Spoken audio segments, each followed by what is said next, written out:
এই কথাটা একদম সত্যি। জীবনে যা কিছু হয় ভালোর জন্যই হয়। আর চলুন এই কথাটিকেই বোঝার জন্য একটা গল্পের মাধ্যমে শেয়ার করি। জঙ্গলের মধ্যে থাকা একটি আশ্রমে গুরুজির সঙ্গে দেখা করার জন্য একটা ছেলে আসে।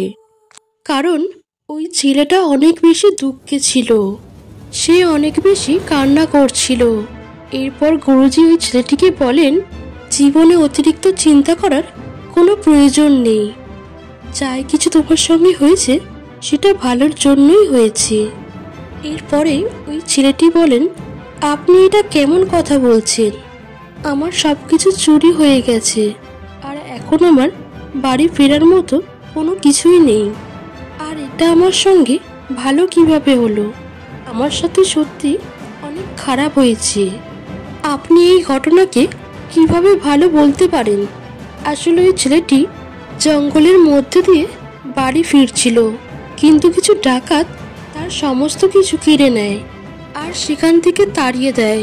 এরপর গুরুজি ওই ছেলেটিকে বললেন, আমি তোমাকে একটি ঘটনা বলছি, তুমি ঘটনাটিকে একটু মনোযোগ দিয়ে শোনো, কারণ এই ছোট্ট ঘটনাটা তোমার জীবন পরিবর্তন করে দিতে পারে। অনেক পুরনো দিনের কথা। একবার একটি গ্রামে অনেক ভয়াবহ বন্যা চলে আসে। বন্যাটা এত বেশি ছিল যে গ্রামের সবকিছু ভাসিয়ে নিয়ে চলে যায়। ওই গ্রামে একটি গরিব কৃষক বসবাস করত, যার কাছে তেমন কিছু ছিল না। তার কাছে অল্প কিছু শস্য দানা ছিল, যেগুলো এই বন্যাতে ভেসে চলে যায়। এছাড়া যাই কিছু তাদের ঘরে ছিল সেগুলো সব কিছুই বন্যার কারণে নষ্ট হয়ে যায়। ওই কৃষকের একটি ছেলে ছিল। ওই ছেলেটি তার বাবাকে চিন্তা করতে দেখে বলেন, যেটা ভেসে গেছে সেটা যেতে দিন, যা কিছু হয়েছে সেটা ভালোর জন্যই হয়েছে। আর ওই কথাটা শুনে কৃষক রেগে যায় এবং তাকে বলে, কি ধরনের পাগলের মতো কথা বলছো তুমি? আমাদের সব কিছু বন্যাতে হারিয়ে গেছে, এখন আমাদের খাবার মতো কোনো কিছু নেই। থাকার জন্য যে ঘরটা ছিল সেটাও বন্যার জন্য ভেসে গেছে। এখানে ভালো কি হয়েছে? কিন্তু তারপরে ওই ছেলেটি বলে যে না, যা হয়েছে ভালোর জন্য হয়েছে। এরপর ওই কৃষকটি অনেক বেশি রেগে যায় আর তার ছেলেকে বাড়ি থেকে বের করে দেয় আর বলে, তুমি এখান থেকে চলে যাও, তুমি আর কখনোই এখানে ফিরে আসবে না। এরপর ওই ছেলেটি কান্না করতে করতে সেখান থেকে চলে যায়। এদিকে সকাল থেকে সন্ধ্যা হয়ে গেল, চারিদিকে জলে পরিপূর্ণ ছিল, তাও ছেলেটি এখনো ফিরে আসেনি। আর এরপর ওই কৃষক বুঝতে পারে যে তার ছেলেটিকে সে একটু বেশি বকাবকি করে ফেলেছে। কিন্তু সে কি করবে? সে তার রাগকে নিয়ন্ত্রণ করতে পারেনি। এসব কিছু যখন কৃষকটি ভাবছিল, তখন একটি নৌকো আসে আর ওই নৌকা থেকে কিছু মানুষজন নেমে আসে, যারা ওই গ্রামে সবাইকে বাঁচানোর চেষ্টা করছিল। এরপর ওই কৃষকের স্ত্রী বলেন, আপনি বিনা কারণে আমাদের ছেলেকে বকাবকি করছিলেন। সে তো ঠিকই বলেছিল, দেখুন আমাদেরকে এখন এই মানুষগুলো বাঁচিয়ে নিয়ে যাচ্ছে। এরপর ওই কৃষক বলে, তুমি অনেক বোকা, তুমি বুঝতেই পারছো না এখানে কিছু নেই। এদের তো মানুষকে বাঁচানোটাই কাজ, কিন্তু কেবলমাত্র বেঁচে কি হবে? কারণ আমাদের কাছে খাবার জন্য খাবার নেই, থাকার জন্য ঘর নেই। আমরা এখন কোথায় থাকবো, কি খাবো? এর কি কোনো সমাধান আছে? এরপরে ওই কৃষকের স্ত্রী বলেন, টাকা নেই তো কি হয়েছে, আমরা কোনো না কোনোভাবে ঠিকই খাবার জোগাড় করে নেব, আপনি এত চিন্তা করবেন না। ধীরে ধীরে সময় যেতে লাগলো। ওই কৃষক লোকের কাছে ভিক্ষা করতে থাকলো এবং নিজের জীবন চালাতে লাগলো। কিন্তু এইভাবে আর কতদিন হবে? আর এই বছরেও চাষের জমিতে ভালো ফসল হয়নি। কৃষক অনেক বেশি চিন্তাতে ছিল। কৃষক বুঝতে পারছে না সে এখন কি করবে। তখন ওনার স্ত্রী বলে, চিন্তা করে কি হবে? আপনি শহরে গিয়ে কোনো কাজ খুঁজুন, তাহলে আমাদের সমস্ত সমস্যার সমাধান হবে। পরের দিন সকালে কৃষক কাজের জন্য শহরে চলে যান। শহরের প্রত্যেকটি দোকানে ওই কৃষক কাজের জন্য খোঁজ করেন, কিন্তু কোনো দোকানেই সে কোথাও কাজ খুঁজে পায়নি। আর এই কারণেই কৃষকের চিন্তাটা আরো বেশি বেড়ে যায়। কৃষক ভাবে, আমার কাছে থাকার কোনো বাড়ি নেই, খাবার জন্য কোনো খাবারও নেই এবং টাকা পয়সাও নেই। এছাড়াও এবছর জমিতেও ভালো চাষ হয়নি। আর আমার একটি মাত্র ছেলে ছিল, সেও রাগ করে বাড়ি ছেড়ে চলে গেছে। আর আমি তো চারিদিক দিয়ে সমস্যায় জড়িয়ে পড়েছি। এরপরেও আমার ছেলে আমাকে বলছে, যা হয়েছে ভালোর জন্য হয়েছে। পরের দিন সকালে কৃষক আবারও কাজের খোঁজে বেরিয়ে পড়ে, কিন্তু আজও কোনো কাজের সন্ধান পেল না। আর সন্ধ্যার সময় যখন ওই কৃষক নিরাশ হয়ে বাড়ি ফিরে আসে, তখন রাস্তায় এক গুরুজিকে দেখতে পেল। ওই গুরুজি কৃষককে জিজ্ঞেস করে, কি হয়েছে, তুমি এত চিন্তাতে কেন আছো? এরপর কৃষক তার সমস্ত কথা ওই গুরুজিকে খুলে বলে, যে বন্যাতে আমার সবকিছু ভেসে চলে গেছে। খাবার মতো আমার কাছে কোনো খাবার নেই, থাকার মতো কোনো ঘর নেই। আমি অনেক কষ্ট করে একটা ছোট্ট ঘর তৈরি করেছি। এখন আমার জীবনটা অনেক কষ্টের মধ্যে কাটছে। এরপর গুরুজি বলে, এর জন্য চিন্তা করার কি আছে, যা হয়েছে ভালোর জন্য হয়েছে। গুরুজির মুখে এমন কথাটি শুনে কৃষক বলেন, আপনি এই কথা কিভাবে বলতে পারেন? আমি এত চিন্তার মধ্যে আছি, আমার সমস্ত কিছু হারিয়ে গেছে। আমার কাছে খাবার মতো খাবার নেই, থাকার মতো ঘরও নেই। আমার একমাত্র ছেলে আমাকে ছেড়ে চলে গেছে। এই সব কিছুর মধ্যে ভালো কি আছে? আর ভালোই বা কি হতে পারে? আমার মনে হয় চারিদিক থেকে আমার সঙ্গে খারাপই হচ্ছে। তখন গুরুজি বলে, একটু ধৈর্য ধরতে শেখো, সমস্ত প্রশ্নের উত্তর একদিন তুমি পেয়ে যাবে। তুমি অতিরিক্ত চিন্তা করো না।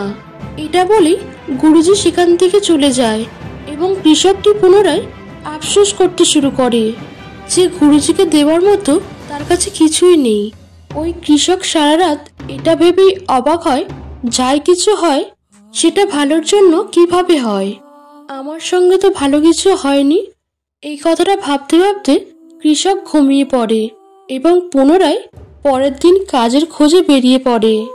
আর এবার ভাগ্য কৃষকের সহায় হয়। আর ওই কৃষক একটি শেঠজির বাড়িতে কাজ করার জন্য কিছু কাজ পেয়ে যায়। শেঠজি অনেক বেশি দয়ালু ছিল। এই কারণে ওই শেঠজি কৃষককে বলেন, যদি তোমার কোনো অসুবিধা থাকে, আমার ঘরের পিছনে ছোট্ট একটি ঘর ফাঁকা আছে, তুমি তোমার পরিবার নিয়ে সেখানে থাকতে পারো। এরপর কৃষক বলে যে, না ধন্যবাদ, আমি গ্রামেই ঠিক আছি। এরপরে ভালো মাইনে দিয়ে কৃষককে ওই শেঠজি কাজে রেখে দেয়। এখন ওই কৃষক এবং ওনার স্ত্রী অনেক বেশি খুশিতে ছিল। আর এইভাবেই বেশ কয়েক বছর পার হয়ে যায়। আর একদিন কৃষকের বাড়িতে কেউ একজন আসে। দরজা খোলার পর ওই কৃষক দেখতে পায় যে একটি ছেলে একটা বড় গাড়ি আর হাতে ব্যাগ নিয়ে দাঁড়িয়ে আছে। তখন ওই কৃষক বুঝতে পারছিল না যে ছেলেটি কে। তখন ওই ছেলেটি বলে, বাবা, আমি আপনার ছেলে। এটা শুনে কৃষক অবাক হয়ে যায় যে এটি কিভাবে সম্ভব। তখন ছেলেটি বলে, আপনি বাড়ি পরিবর্তন করে নিয়েছেন, সেটা আমি জানতাম না। আমি গ্রামে গিয়ে অনেককে জিজ্ঞেস করার পর জানতে পেরেছি আপনি এখানে চলে এসেছেন। আসলে সেই দিন আমি বাড়ি থেকে বেরোনোর পরে আমি শহরে কাজের জন্য বেরিয়ে পড়ি। আর আমি শহরে কাজ পেয়ে যাই। আর ধীরে ধীরে আমি নিজের ব্যবসা শুরু করে দিই। আর ধীরে ধীরে আজ আমি অনেক ধনী হয়ে গেছি। আর আমি শহরে অনেক বড় একটা বাড়ি করেছি। আর সেই বড় বাড়িতে তোমাদেরকে নিয়ে যাওয়ার জন্য আমি এখানে এসেছি। এটা শুনে কৃষক অনেক বেশি খুশি হয়ে যায়। আর ছেলেটি বলে, বাবা, আমি আপনাকে বলেছিলাম না, যা হয় ভালোর জন্যই হয়। যদি সেই দিন আমাদের গ্রামে বন্যা না আসতো আর বন্যাতে সবকিছু ভেসে না যেত, তাহলে হয়তো এই কথাটা আমি আপনাকে কখনোই বলতাম না যে যা হয়েছে ভালোর জন্যই হয়েছে। আর ওই কথাটা না বললে আপনি আমাকে বাড়ি থেকে বার করে দিতেন না। আর না আমি শহরে রোজগার করার জন্য কাজ খুঁজতাম, আর না আমি আজ এতটা ধনী হতে পারতাম। এরপর ওই কৃষক বলে, হ্যাঁ, এটা আমি বুঝতে পেরেছি। এই কথাটা একদম সত্যি যে যা হয় একদম ভালোর জন্যই হয়। কারণ ওই বন্যার কারণেই আমিও একজন ভালো সেটের কাছে চাকরি পেয়ে গেছি। এই গল্পটি বলার পর গুরুজি ওই ছেলেটিকে বলে, জীবনে তোমাকে একটি কথা মনে রাখতে হবে, একটা মানুষের চিন্তা এতটা বড় নয় যে সে এই প্রকৃতির কথা বুঝতে পারবে। আর একটি মানুষ কখনো এটাও বুঝতে পারবে না যে তার সাথে যেটা হয়েছে সেটা কেন হয়েছে, কারণ সে কেবলমাত্র তার বর্তমানকে দেখতে পাচ্ছে। কিন্তু যদি ভালোভাবে দেখা যায়, একটা ভালো মানুষের সঙ্গে কখনোই খারাপ কিছু হতে পারে না। এরপর গুরুজি ছেলেটিকে বলে, জীবনে খারাপ সময় আসলে সবসময় জীবনে একটি কথা মনে রাখবে, এই সময়টা পার হয়ে যাবে। তাই সবসময় খারাপ সময়ের মোকাবিলার জন্য প্রস্তুত থাকতে হবে। আর খারাপ সময়ে এমন কোনো কাজ করা যাবে না যার জন্য তোমাকে আফসোস করতে হবে। যদি তোমার জীবনে খারাপ কিছু হয় তাহলেও মনে রাখবে যেটা হয়েছে ভালোর জন্যই হয়েছে। কারণ দেরিতে হলেও মানুষ এই প্রশ্নের উত্তরটা ঠিকই পেয়ে যায়। যখন একটি মানুষের খারাপ সময় চলে তখন তার বুদ্ধিটা কাজ করা বন্ধ করে দেয়। এই কথা শুনে যুবক ছেলেটি বলে, আমার তো সবকিছু চুরি হয়ে গেছে, এর মধ্যে ভালো কি আছে? এখন তো আমার কাছে কিছুই নেই, এখন আমি বাড়ি কিভাবে যাব?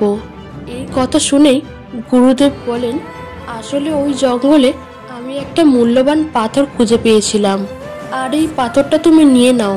এই পাথরটা নিয়ে তুমি শহরে বিক্রি করতে পারো, কারণ এটা আমার কোনো কাজের নয়। এরপর ওই ছেলেটি বুঝতে পারেন গুরুজির কথাটি একদম ঠিক।